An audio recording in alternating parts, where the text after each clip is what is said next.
Coverage you can count on isn't just some slogan at News 4. I was born and raised in Tucson. Being from here gives me For decades, Martha Vasquez seemed to have it all. We bring you all sides of the story. My life was great. I mean, I loved my job. I got to meet different people every day. I got to learn something new every day. I never stopped learning, which I've always valued. But in February of 2012, everything took an unexpected turn.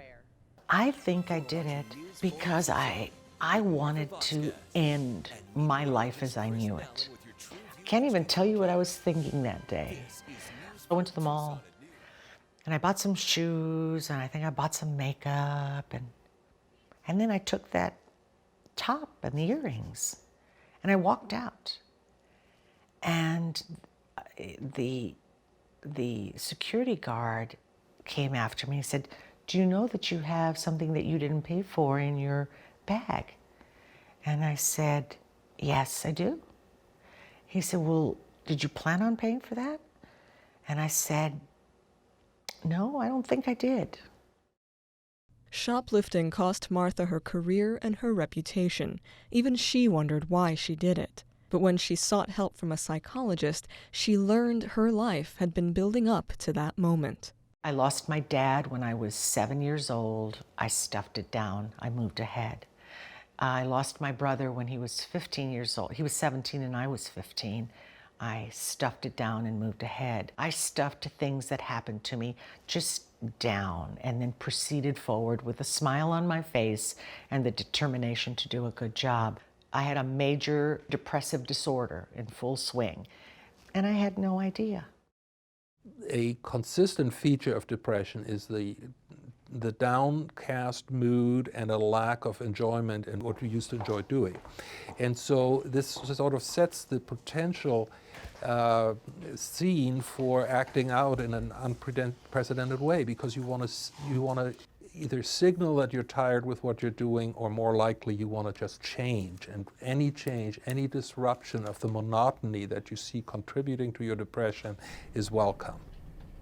Psychiatrist Oli Teenhouse has seen that desire for change drive people to do shocking things. There comes a time for some people when almost anything that will disrupt that kind of state is welcome news.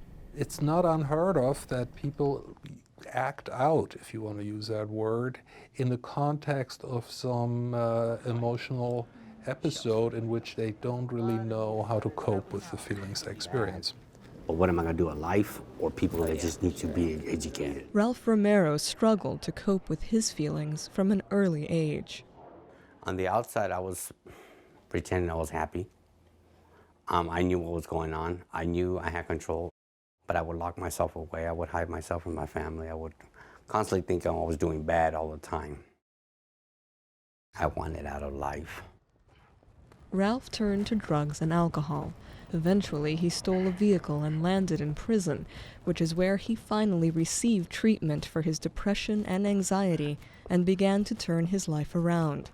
Today, he works to help others who've been incarcerated reintegrate into society and is studying to become a social worker. I work in the jail, and sitting in that jail, it reminds me where I once was. But I'm on the other side now. I get to help them.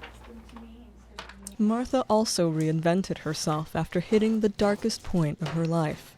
She found recovery through a combination of medication, talk therapy, and hypnosis, and even became a certified hypnotist herself in hopes of helping others. All people have value, and I am a valuable human being.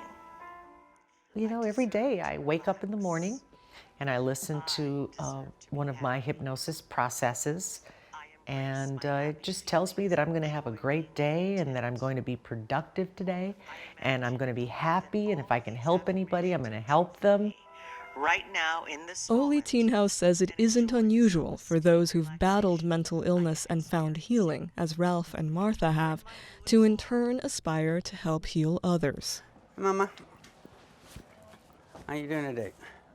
This is really, I think, harks to one of the best things in human beings, and that's the empathic altruism that we have. We learn from our own experience We learn what helped us, and we'd like to share that with others and help them too.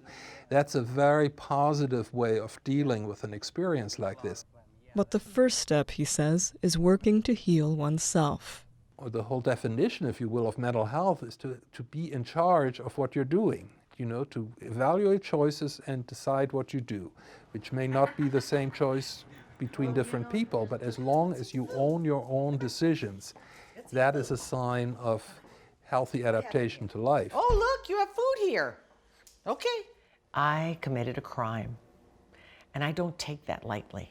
That will be a part of who I am for the rest of my life. But I also believe that people deserve second chances. Everything that's happened to me has made me a stronger person, more determined to do the right thing with my life. Oh, so good.